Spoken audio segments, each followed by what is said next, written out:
Welcome, everyone, to Va-Dor's Touch of Jewish History. Tonight, we're featuring the story and the life of Victor Borge, and we welcome you all. I'm Sharon Leibovitz, and it is my pleasure to bring these Tuesday evening programs to you.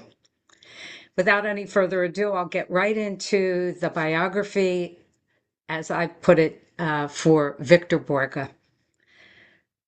Affectionately known as the Great Dane, Victor Borge was a unique combination of musician, humorist, and humanitarian. Born Borge Rosenbaum in Copenhagen, Denmark on January 3rd, 1909, into a Jewish family, his parents, Bernard and Frederique Rosenbaum, were both musicians. His father was a violinist in the Royal Danish Chapel, and his mother played piano. Borge began to learn piano at the age of 3, and it soon was apparent that he was a protege. He gave his first piano recital when he was only 8 years old, and in 1918 he was awarded a full scholarship to the Royal Danish Academy of Music. Victor played his first major concert in 1926 at the age of 17. He began his career in music in Denmark in the 1930s. While touring in Sweden, the Third Reich invaded Denmark, rendering it impossible for Borge to return and resume his career there. He left for the United States a few months later aboard the USS American Legion, the last passenger ship to leave Europe for America at the onset of World War II, arriving stateside on August 28, 1940.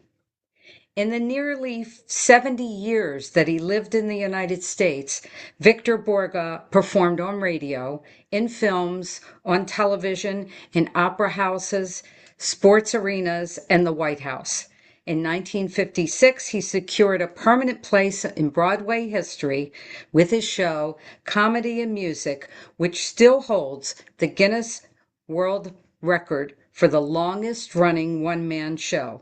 From 1953 to 1956, he had 849 performances. By the way, Victor was the highest paid entertainer in the world in the year of 1960. Distinctly Danish, his comedy encouraged audience interaction and found humor in the mundane. Mr. Borge effectively used physical and visual elements during his live and televised performances, maintaining dynamic energy and a high level of spontaneity, marked by impeccable timing and highly developed musicality.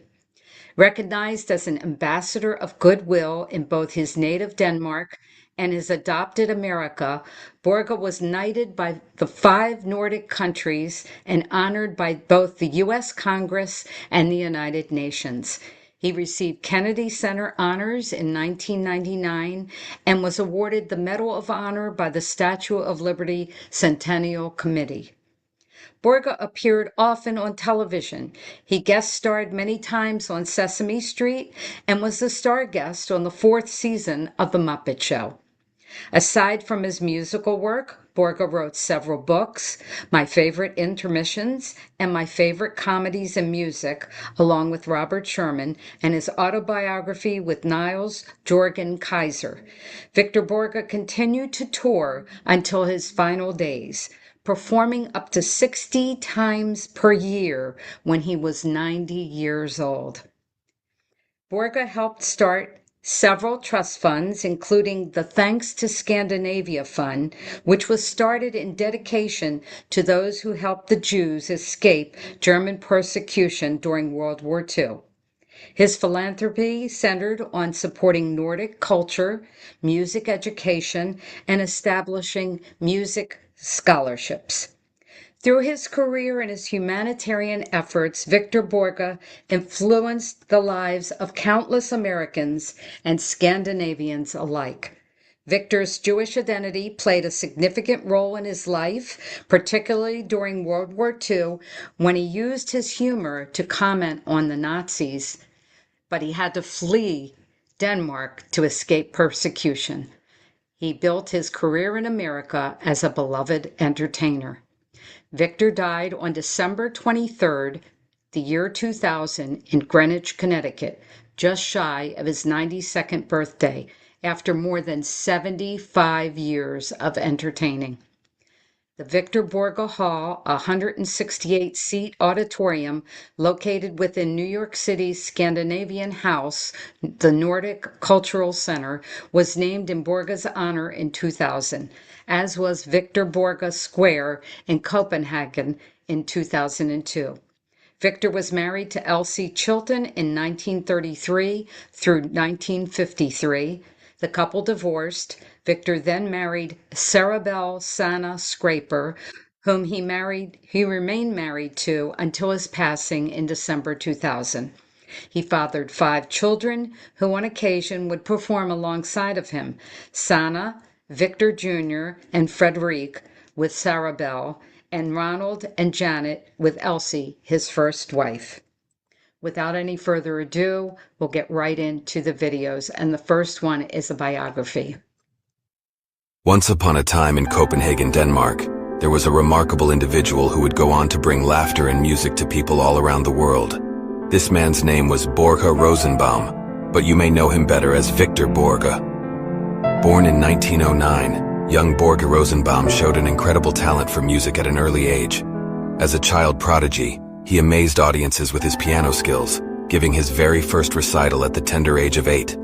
His passion for music only grew stronger as he honed his craft at the Royal Danish Academy of Music, and later at the prestigious Berlin Conservatory.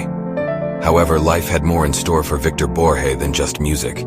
Being of Jewish descent, his family had to flee Denmark during the dark times of Nazi occupation. Despite the challenges they faced, their resilience and determination led them to safety, leaving a lasting mark on Victor's life.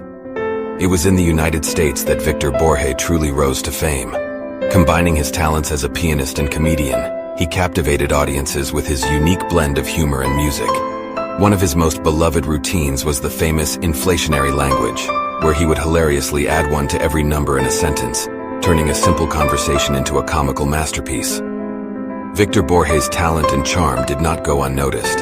In 1987, he was awarded the prestigious Presidential Medal of Freedom by Ronald Reagan, recognizing his contributions to both entertainment and humanity.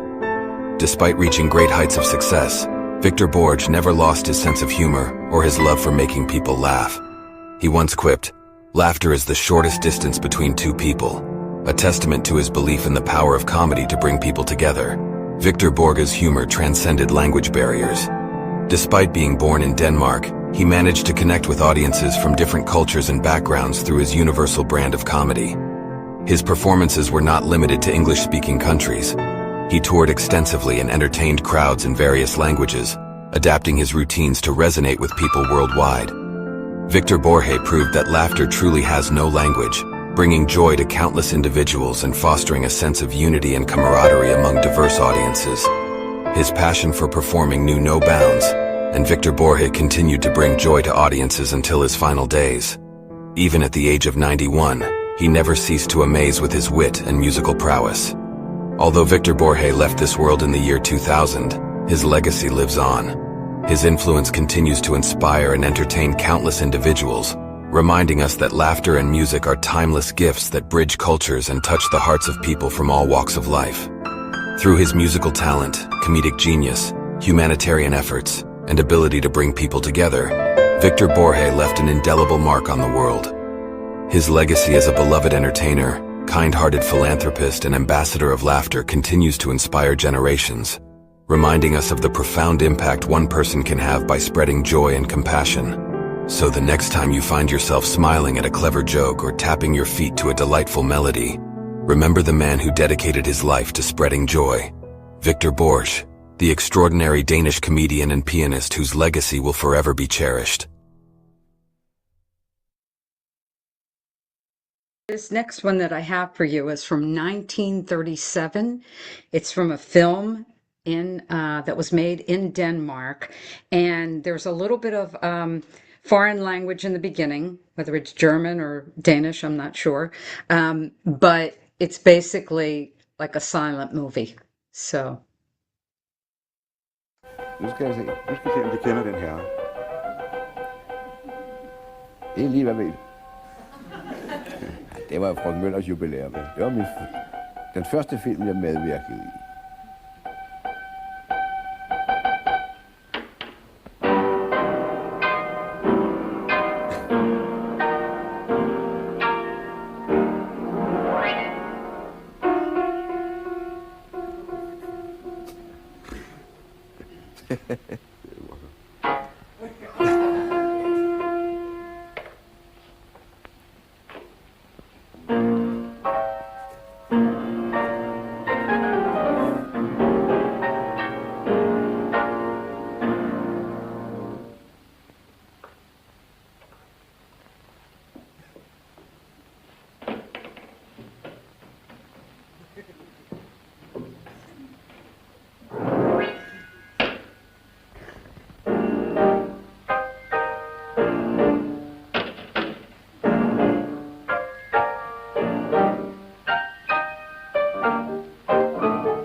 This next one is about 1961, and he's playing Hungarian Rhapsody number 2 with Leonid Hambro, and they share the piano.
This next one is called Just Follow Me, and he's got a male singer, and there's a very funny bit in the middle, the page turner.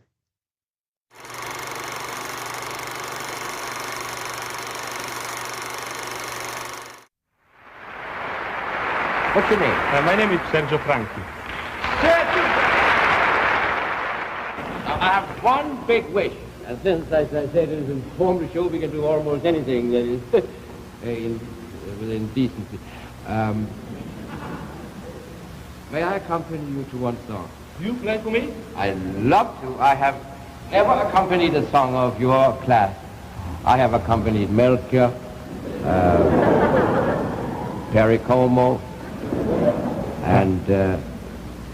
It will be a great honor to... what? To, an honor? Honor. It will be a great honor to play, you know, to sing for you. I wanted to play, actually. Would you make up your mind? What do you want to do, play or sing? I think sing. All right, so that's the way you feel about it. I'm delighted. And what would you like to sing in this case? It's now or never. It's what? It's now or never. It's now or never. It's now or never. Right? It's now or never. Right.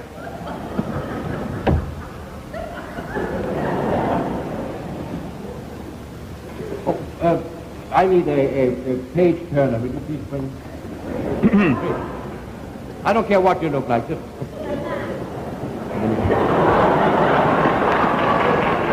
Come on, help him a little with that story.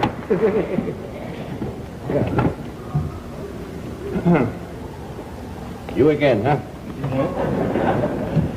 Seems that we are... all you do is turn when I not... When I do not, don't turn. Understand?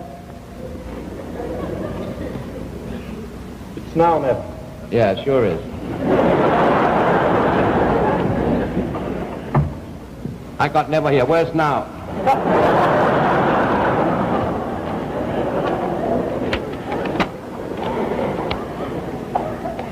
It won't be now if you don't get ever.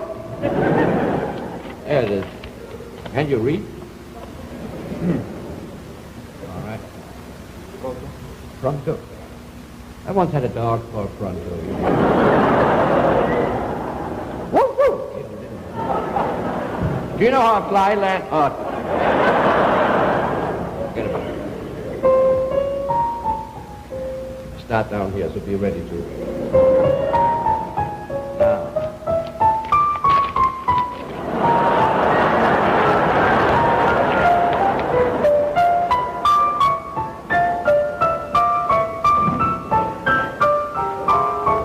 Too late.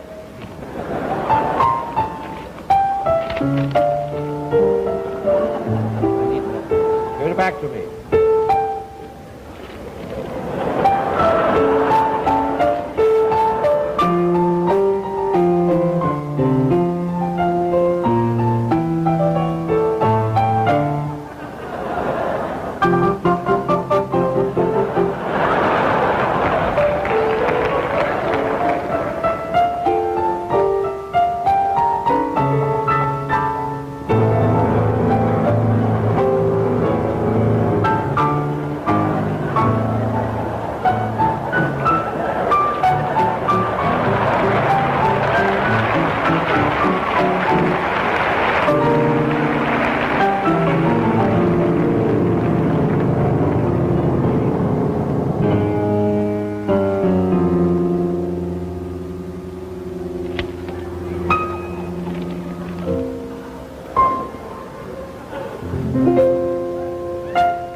Look at this.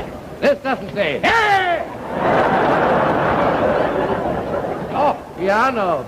Hey! Ora. Pronto. Take it easy, I mean. Pronto, man. Yeah, pronto. Give me the note, please. The what? Note. Which one? F. Get an F.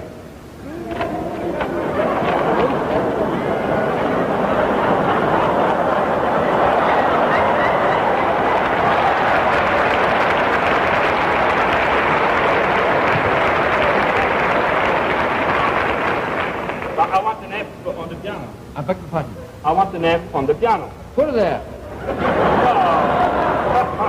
No, I want an F. Da. Oh. You know, to start. Ah, thank you. Is that an F? No. Yes, that's it. Pronto? No, F. F. Wait a minute. Wait a minute. It's not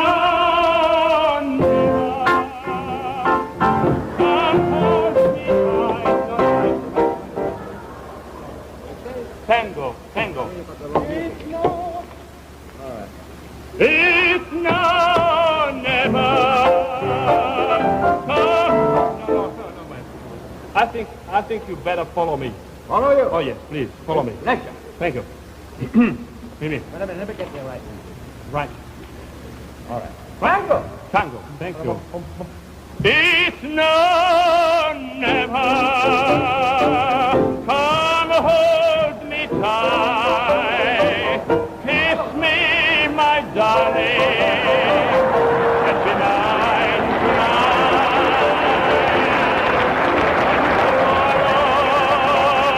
will be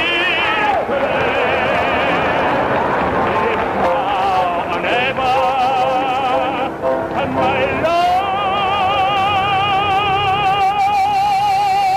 can't wait.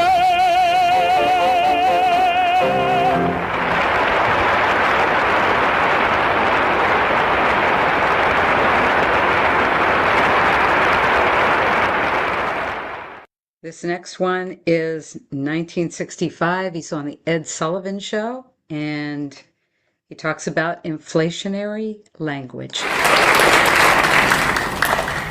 Thank you very much and good evening. You sound like a very friendly group of people so far. Ed Sullivan has asked me to play for a change, and I'm going to do so. I have often, of course, been asked to play a number all the way through, and I'll see if I can do it. I haven't tried it yet, but tonight is the night. I have chosen to play a number I played in Washington recently, before I opened on Broadway. I played in Constitution Hall in Washington in the afternoon. Well, I don't want to brag about it, but I think I should tell you. I had lunch at the White House. When I say lunch, I was just munching on some crackers as I followed the guide around. And it was most interesting. In the evening, I came to Constitution Hall, ready for the concert, and the president was there, the president of the United States, gentleman bird.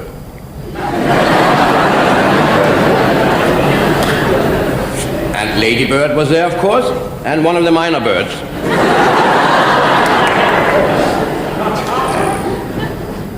The vice president was there, the vice president-elect.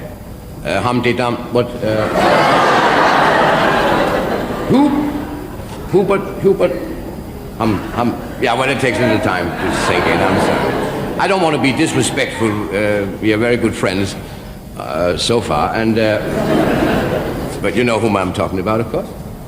And after the concert, I was very delighted that the president came into my dressing room and lifted me up by my ears. And thank you. When this ovation has died down, I shall tell you what then happened. Then he pronounced me a Great Dane.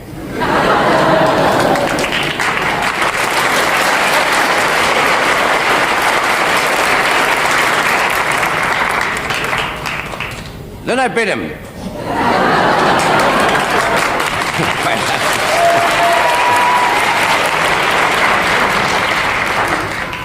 Not too hard, but I must say I always enjoy biting the hand I feed. And then the president spoke to me a few nice words about what he was going to do in the new year and in the next 4 New Years, and he was going to help some people in the country who needed help with some money he was going to distribute. He said, my money, and that is all very good. But it was a great adventure, I must say. I shall now play, as I played. You must forgive me, because sometime I do not speak English too well, as you probably have noticed. There are certain words I have problems with. Certain words I cannot pronounce the way I would really like to pronounce them, and it is a little embarrassing after having been in America for so many years. So please forgive me if for instance, TH is one of my most difficult sounds to produce. You know, this business of extending the tongue in front, you know, between the front teeth like that, it is not easy. Thou and thy and they. One never knows how far to go, you know, like this. In Denmark, where I grew up, we speak way back here, you know.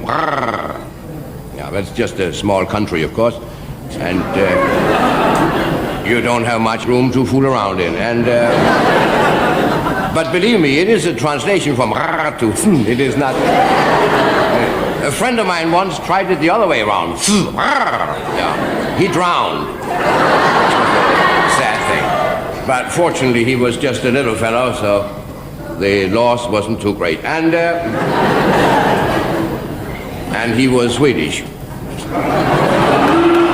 Well, there's nothing wrong with being Swedish. It's just that there are twice as many Swedes as there are Danes, particularly in Sweden. Thank you very much. And now, then came the point when I thought I should invent my own language. Now, some of you may have heard some of my language inventions, like the phonetic punctuation. But I was concerned because prices kept going up and up and up. Inflation, as we call it.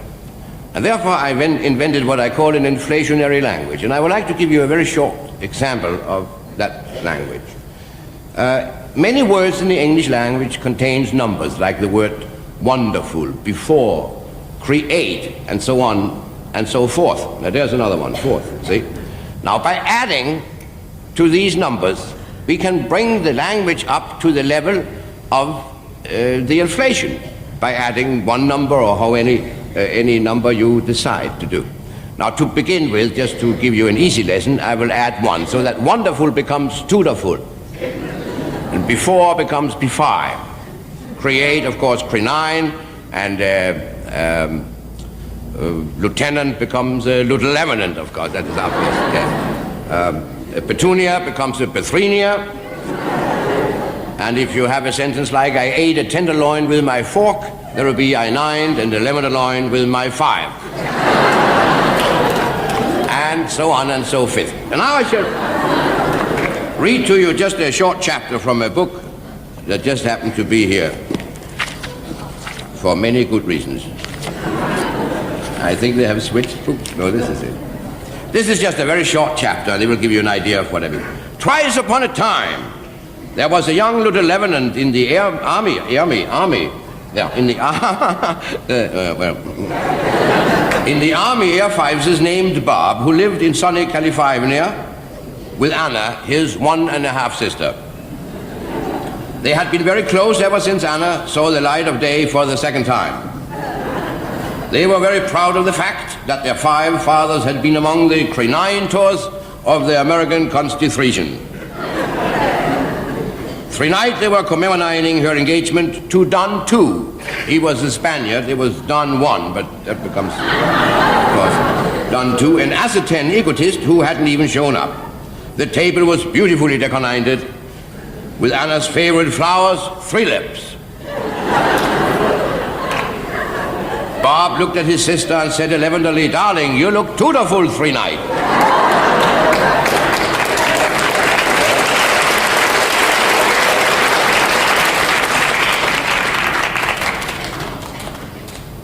You never looked so lovely before, but you have 3 of the saddest eyes I have ever seen.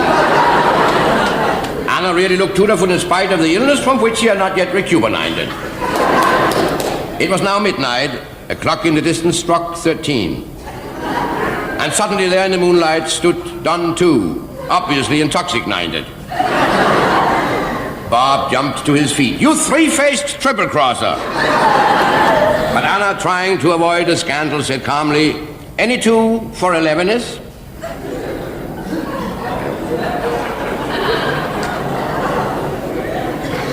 Bob grabbed from the table in front of him a piece of marinated herring.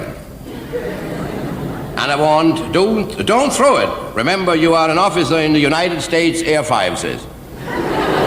Va-Dor screamed, "Are you two? I am 2, 3. Are you 1? I'm 1, 2. Well, then he left, and when he was 1.5 way through the door, he turned. "Anna," he said as he wiped his 5 head, "if I can't have you, I shall never marry. I shall always remain double. Goodbye, Anna. Threedaloo, threedaloo."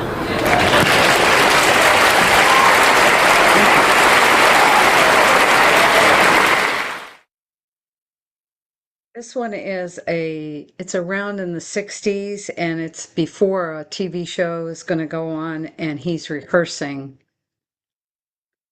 So take it away, Victor. Right, quiet in the studio, please. Thank you. Let's start to concentrate, over the flash. Cameras, opening positions, please. It's 5 minutes, Mr. Morgan. 5 minutes. What was that again? 5 minutes. 5 minutes.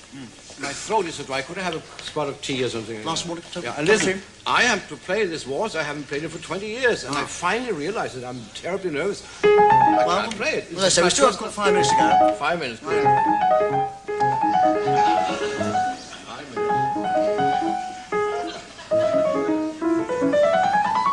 5 minutes. Hey, you make me nervous. Sorry, Mr. Morgan. I'm practicing. Oh, this is my wife's favorite piece. Is it really? Yeah, this is mine too, I can assure you.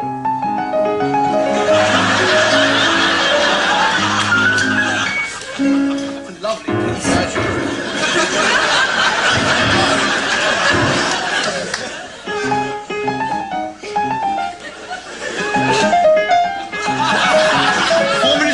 Please. Thank you. 4 minutes.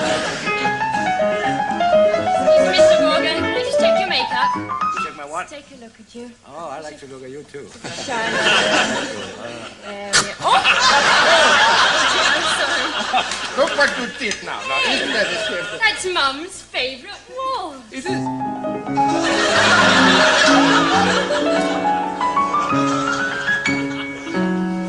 You haven't played it either for a long time. Now you know how difficult it is. It's that finger here, you know. 3 minutes, Mr. Morgan. 3 minutes. Thank you very much. It's Mr. Morgan's. Oh, your tea, Mr. Morgan. Do you, by any chance, play the piano? No, I don't. Good. You're the only one in this outfit who doesn't, because everybody, and they all play the song. I'm supposed to play the thing. It's a very difficult piece, and I haven't played it for years, you know. They sing with the right hand. And I think I have to change because it is so difficult because there's... It looks very difficult piece. Yeah, look, you should try to play it, my God. Opus 64. Opus 64, Chopin. Ah, that's my sister's favorite Is tune. it really?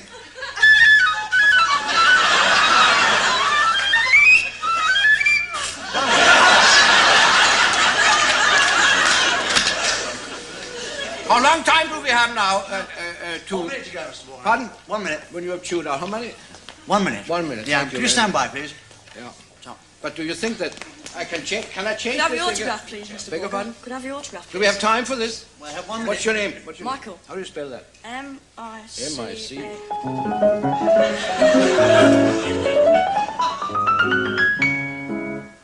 Out.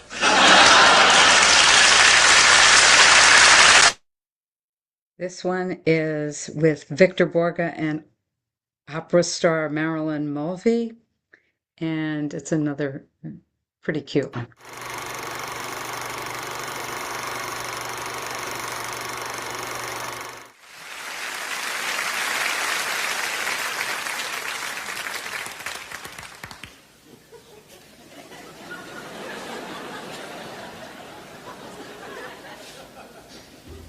What's that following you? Oh. Marilyn has decided to sing, and Marilyn is a cacalatura, and has decided to sing. Matter of fact, I wonder what you are going to sing for us tonight. Something not too long. I mean, not that I don't enjoy music or singing, but what happened to your arms? Come to think of Mozart there for a minute. But he was from here on, he was after the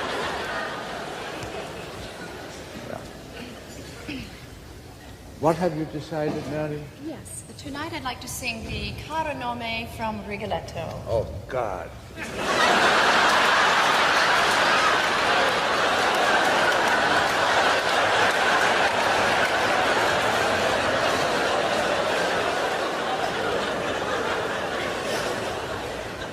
Thank you. Hands off, please, hands off.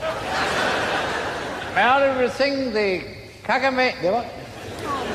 The Kaganomi from the opera Rigor Mortis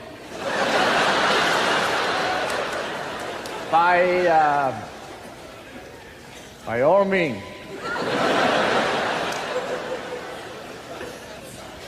Who wrote that opera, please? Giuseppe Verdi. Why? I mean, yes. Why, yes, indeed. Giuseppe Verdi, Joe Green to you.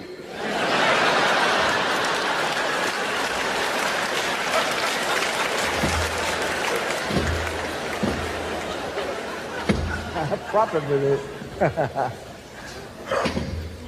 Pardon? Of course not.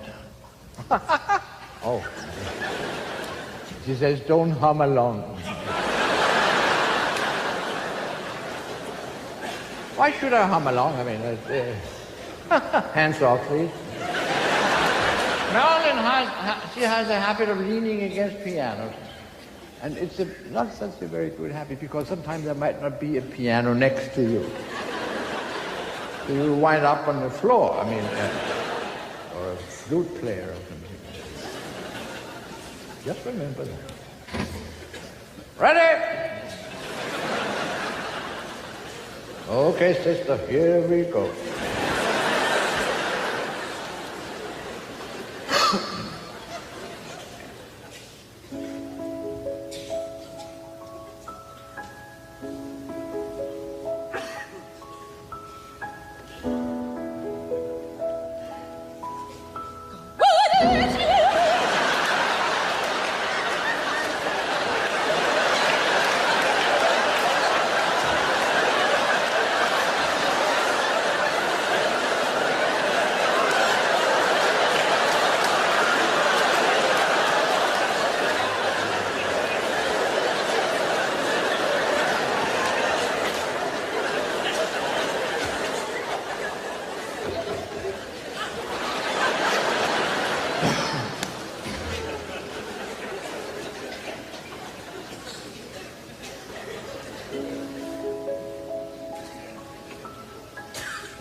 Finished?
We do have an agreement. She doesn't touch my piano. I don't lay hands on her coloratura.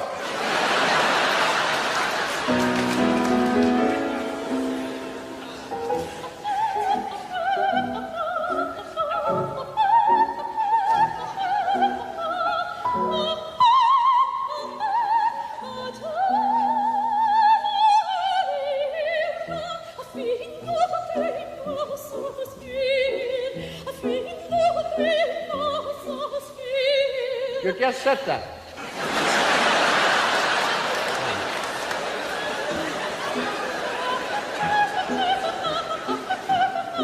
I thought you had that fixed.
It's from 1978, and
Here's an early American folk song, 5:30 in the morning, from the Wild Wild West.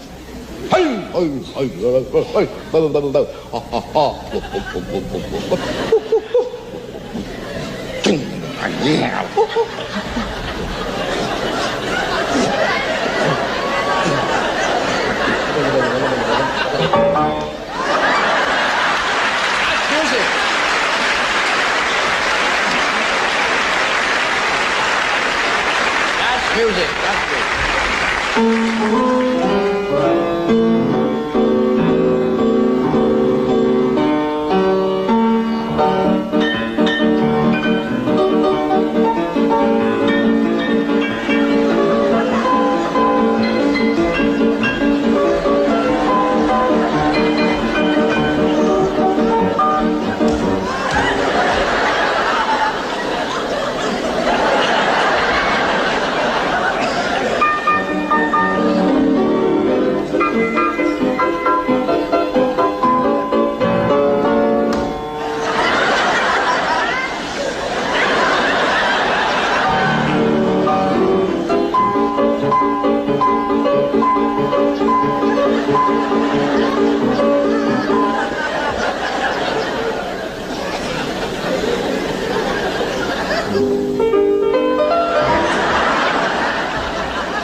This one is The Muppet Show in 1979.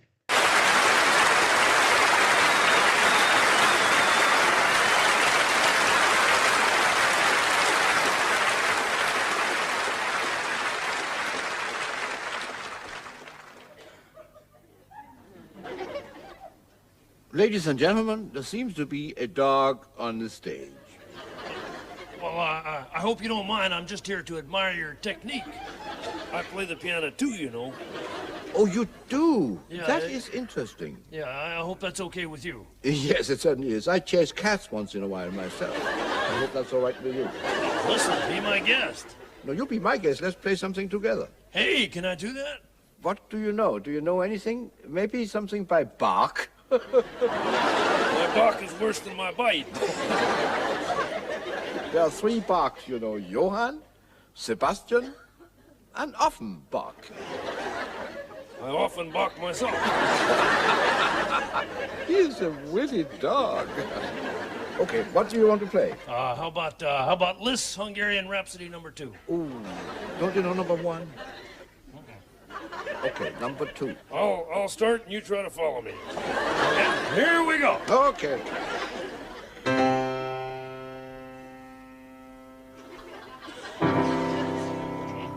That's not bad.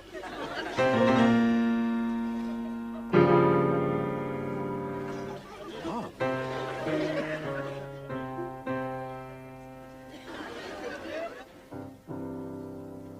Beautiful.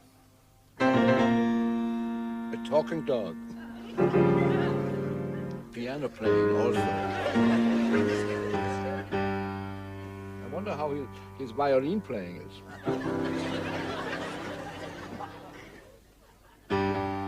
Sometimes I fiddle around.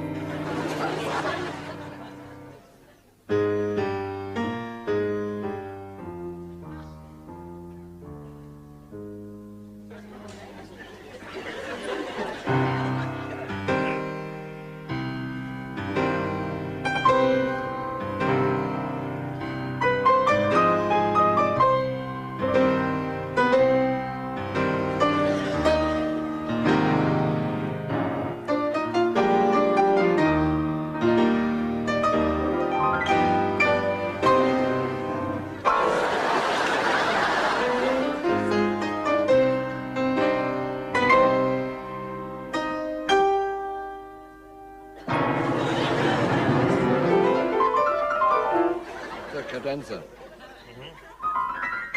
Something like this. This is really the way it goes.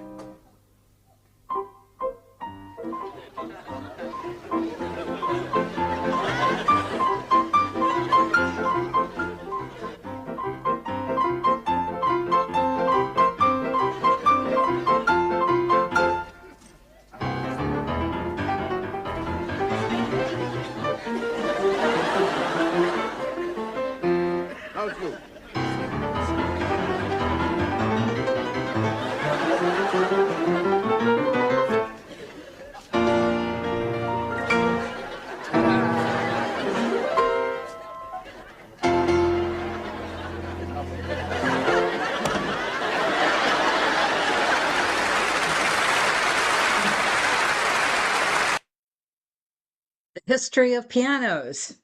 I love this piano. This is a great piano. This is they call it the Rolls Royce of pianos. It has smaller wheels, as you can see. I get about 4 sonatas to a gallon of red wine on it. Very expensive, these pianos. It's not mine, but they come in 6-packs.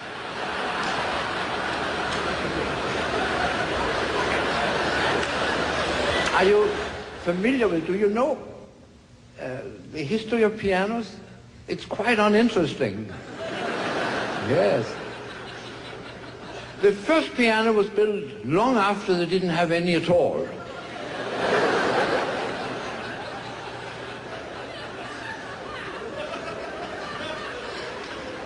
And it consisted of one big white key. This one. People stood and played it like this with the underarm. Whatever we call it. And the composers hated it because they couldn't write anything for that single tone there. And it was monotonous to listen to, particularly during piano recitals. It was not until someone invented the cracks.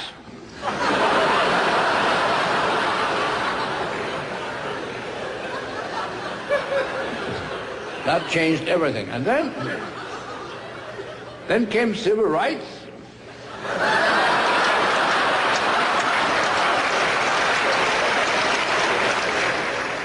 And that is what made it possible for us to produce some lovely music. I would like to play a little waltz I have arranged. I used to sit up at night and make these arrangements, piano arrangements, and I sat up at night and did that, and then I sat down in the daytime and practiced them. I always sat up at night and sat down in the daytime. I said, it's your language, I'm just trying to use it, that's all. Some people can't even stand sitting.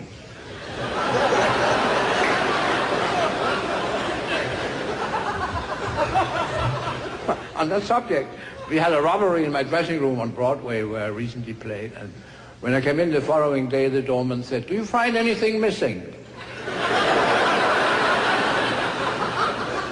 I told him it was not easy, because if I found it, how do I know it was missing? So I told him he could keep it if he found it, because I don't care who has it, so long as it is missing anyway. I also got a letter from a lady. Well, she had seen my performance and apparently enjoyed it very much, because she said in the letter that she hadn't laughed so heartily since her husband died.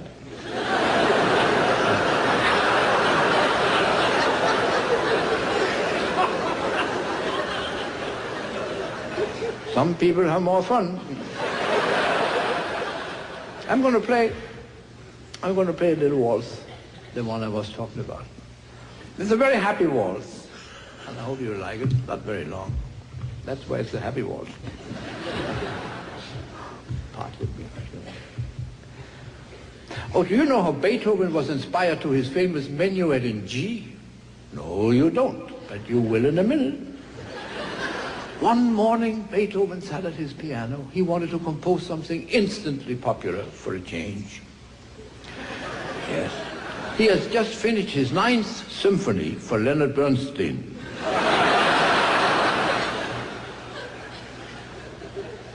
And he said to himself, no more of that kind of stuff for a while.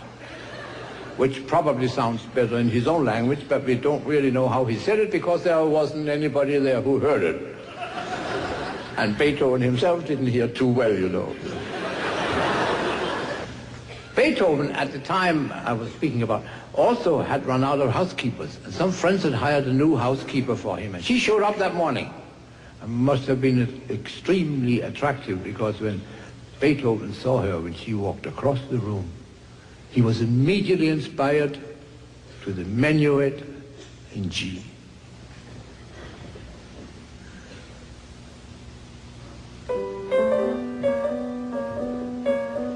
G.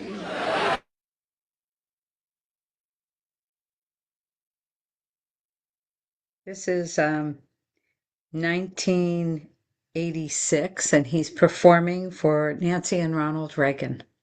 Many years ago, I invented phonetic punctuation, which means that, well, I have to explain it in a different way. When I first noticed that people don't understand each other clearly when they speak together, it's because we don't use punctuation marks, which, of course, we do when we read or write. A period sounds like this. A dash. An exclamation point is a vertical dash with a period underneath.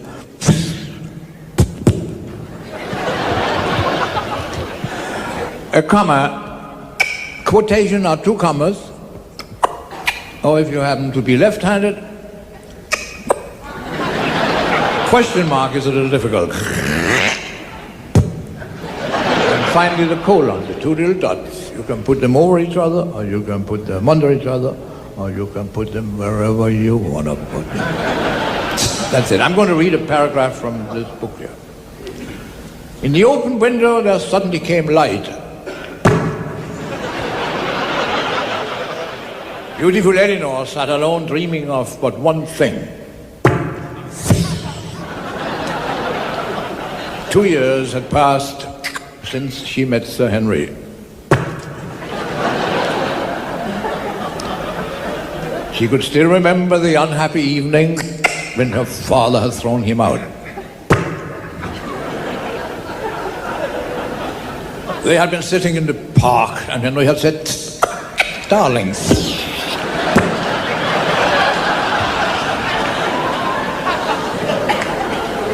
is this the first time you have loved?"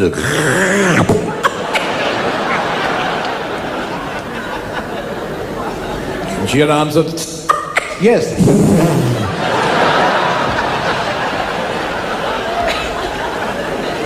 But it is so wonderful that I hope it shall not be the last.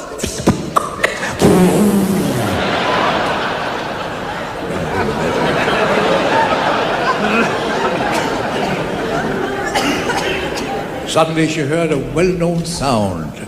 It was he. In 2 strides he was near her, embraced, kissed, and caressed her. Henry! "What is love?"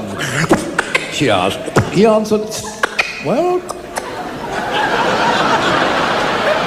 I couldn't live without it."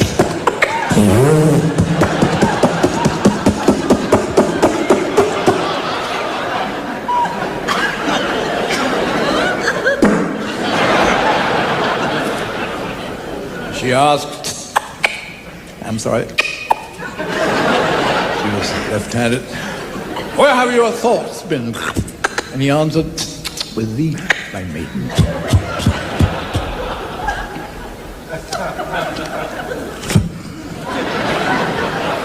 Suddenly he had gone. Oh. All she heard. All she heard was the well-known sound of his departing horse.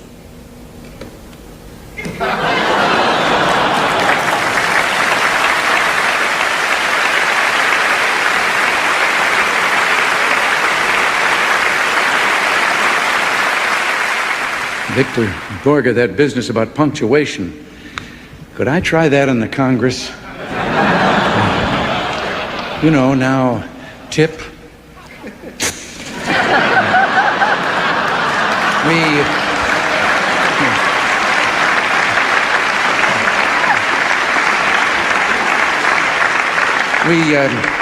We may have had our differences, but I think we can both agree that Ford's Theater is a wonderful place to be. He was asked, "What is the funniest joke?" And he responds, Ladies and gentlemen, Mr. Victor Borge. Not yet.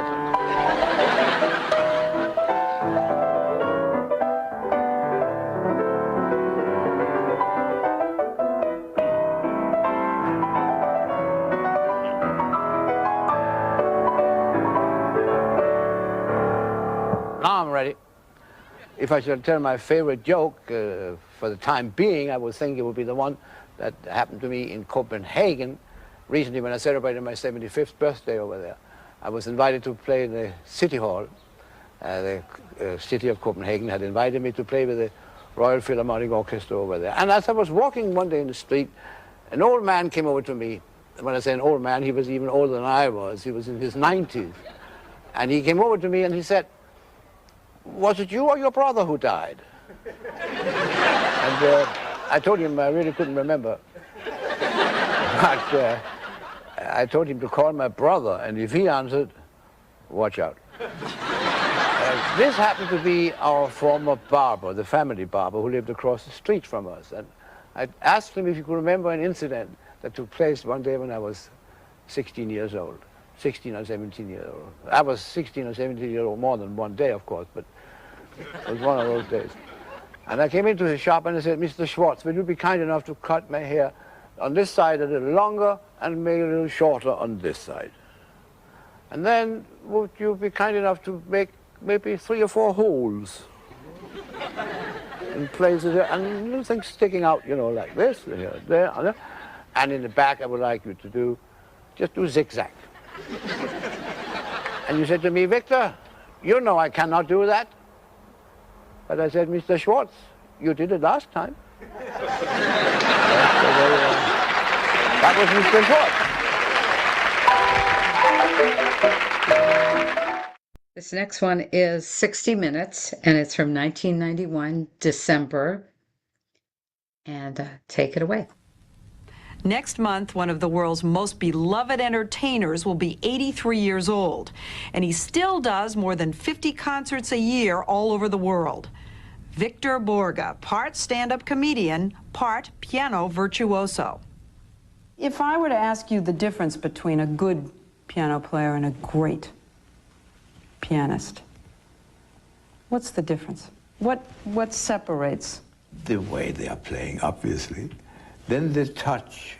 But everybody says Horowitz was great. Yeah. And I'm wondering what separates him from you. He's dead. This year, we commemorate the death of Mozart, the great Mozart. You know, Mozart was only from here up.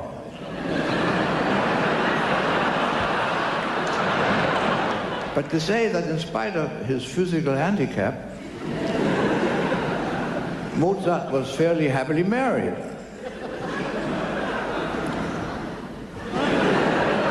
But Mrs. Mozart wasn't. Last October, we caught up with him at 2 sold-out concerts at Barbican Hall in London.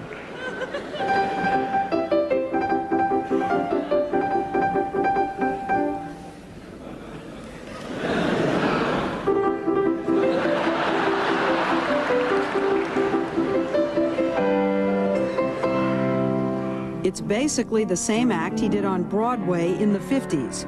And that was an extension of the act he did on radio and in supper clubs in the 40s. And that was a translation of the act he did in Denmark in the 30s. And yet, his unique variation of one-liners and fractured piano selections has become one of the most successful videotapes ever packaged.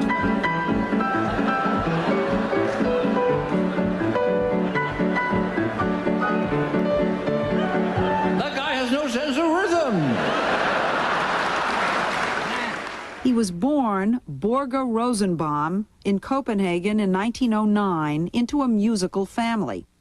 He spent his childhood at the piano for 3 hours a day with every intention of having a serious career as a concert pianist. He still remembers the scales.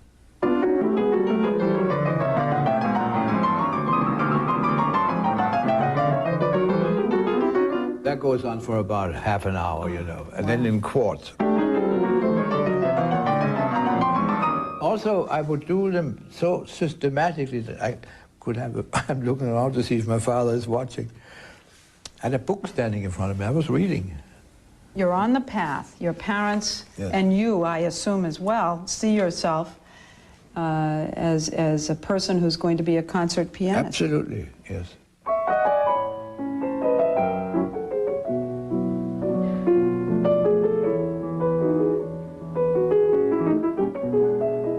I probably could have been a very good pianist. I have a very good piano touch, is what they mostly talk about. And that is a thing that I was born with, that you can't learn, that you can't teach. Did you ever think to yourself, I should have just stuck with the serious musical? No. Never. Never regretted. I never, speaking of regretting, I don't regret things. But some people have said about you that your best rewards are when people praise your technical skill or because anybody can tell jokes. Therefore, I'm mostly delighted when people enjoy my playing. But Borge says he just couldn't be as serious as the music world demanded. In the early 30s, this is what he did with his talent, the years of practice, and Europe's top piano teachers. He became the top comic in Denmark.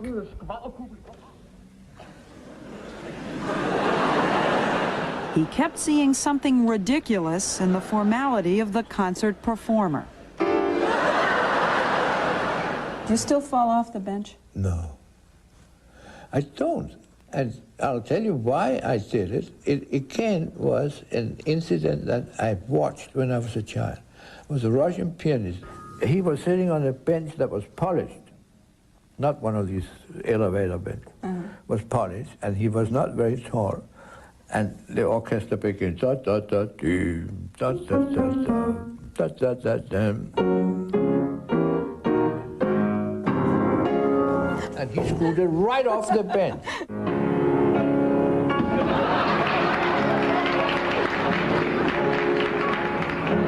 But by the end of the 1930s, there was trouble. Because he was Jewish, and because he was making fun of the Nazis in his act, there was a small group of Danish Nazis who threatened him. They would have grabbed me right away. And they told me so. And they also wrote about me every week in their newspaper, in their, oh yes. And the last year in Copenhagen, I never went out alone. I wouldn't dare. They threatened me physically. They would break my arm. When the Germans invaded Denmark, Borge was in Sweden. But then he learned that his mother was dying. So he decided to sneak back into Denmark to say goodbye. I put on a beard and hat. I got in and saw my mother. And I told her, I said, I'm going to America. And then I said goodbye. I knew I was never going to see her again. He was able to sneak back out of Denmark and eventually made his way to Finland, where he and his first wife, an American, just caught the last boat out. Borge never forgot how the Danes and other Scandinavians helped the Jews during World War II, and to this day he raises funds for Danish causes. When he arrived in New York in 1939, he had just $20 and a new name. What was your name? Borge Rosenbaum. Not Victor. The reason I changed the name was that it's a German sound. The Rosenbaum is German. And when I came there, I was happy to be Danish, that I didn't want them to think I was a German refugee. He also faced a major language barrier. How'd you learn English? I didn't. To this day. I'm beginning now to, I'm at least trying to. I have a problem pronouncing TH. It's very difficult when one is not brought up in an English-speaking country. You must TH, thou, thy, they, things like that. You have to stick out your tongue. I mean, one never knows how far to go, you know.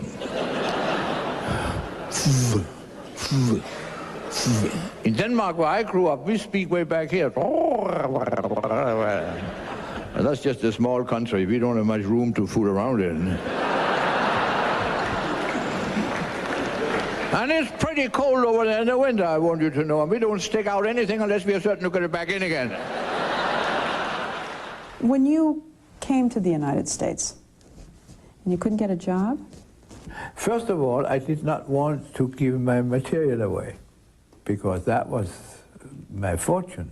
But in other words, you knew for sure that what you could present to an audience would work in this country. Oh yes, I wasn't in doubt 1 second. It was just to get the chance. And where to get it, I didn't know. He got it within a year on the Bing Crosby radio show in Hollywood, The Break He Needed. From there, he went to nightclubs in New York and Chicago and was quickly as popular in the States as he had been in Denmark, with much of the same material.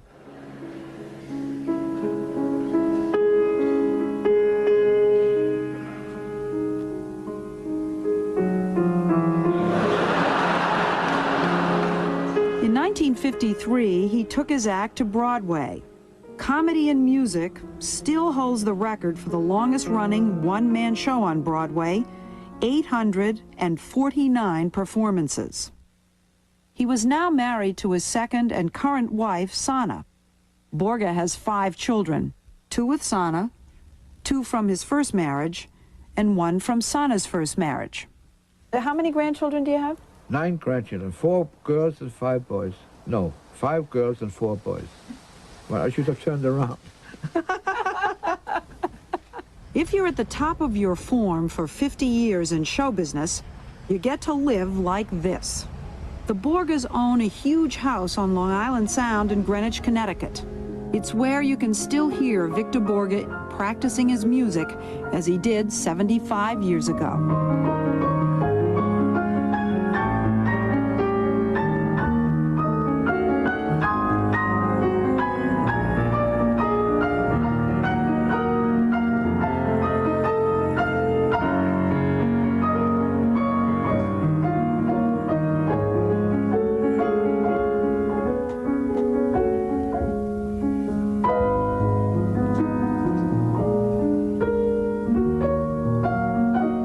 To get away from it all and rough it, he goes to his own farm and mountain chain in Portugal.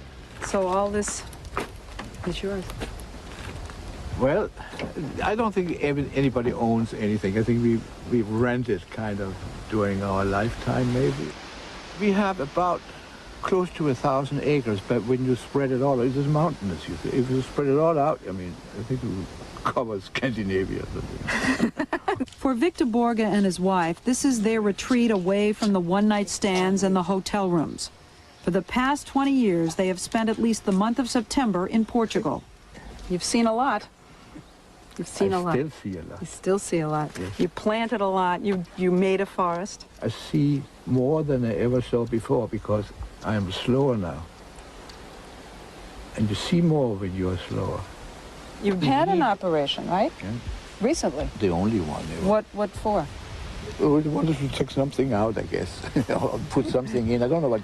I wasn't awake when they did it, and you know, you can't trust anybody. But what they tell you it was for? Aneurysm. Aneurysm. Yes, and when they said something about aneurysm, I thought it was something we were going to do every year. Oh. 83 years old, and he's out with the grape pickers on his land, hauling pails of grapes. This is the same energy that keeps Borge out on the road to this day. In the last few years, he's even gone beyond the piano to conducting, putting together a concert version of Carmen.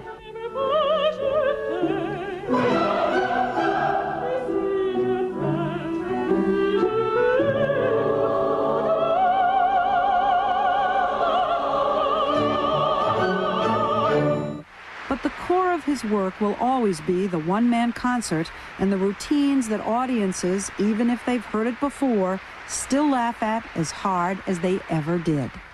Mozart wrote this composition in 4 flats because he had to move 3 times. It is very rewarding. And then it asks, why don't you keep on doing it? You can retire and have a great time. Why should I retire? From what? Do you love it when people laugh? Yes. When you make them laugh? I laugh at the people laughing.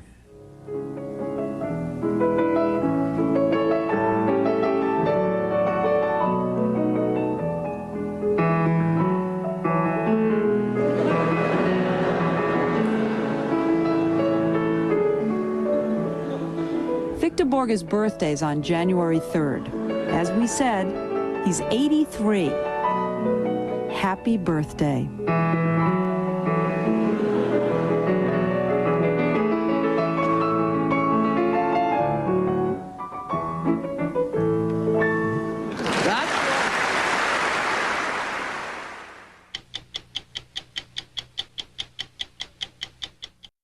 last one for this evening is he's conducting The Dance of the Comedians, and it's 1996, just a few years before he passed. We are going to play The Dance of the Comedians.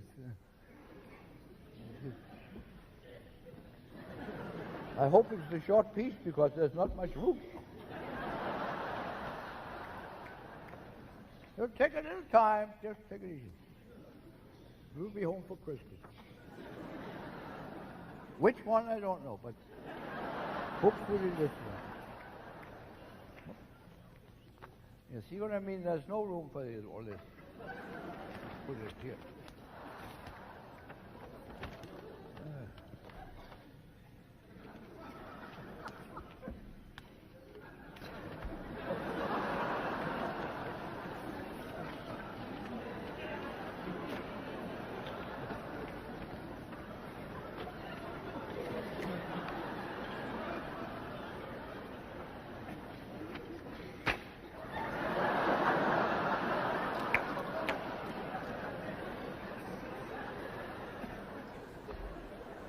Could you hold this for me, because on my way out I might need it.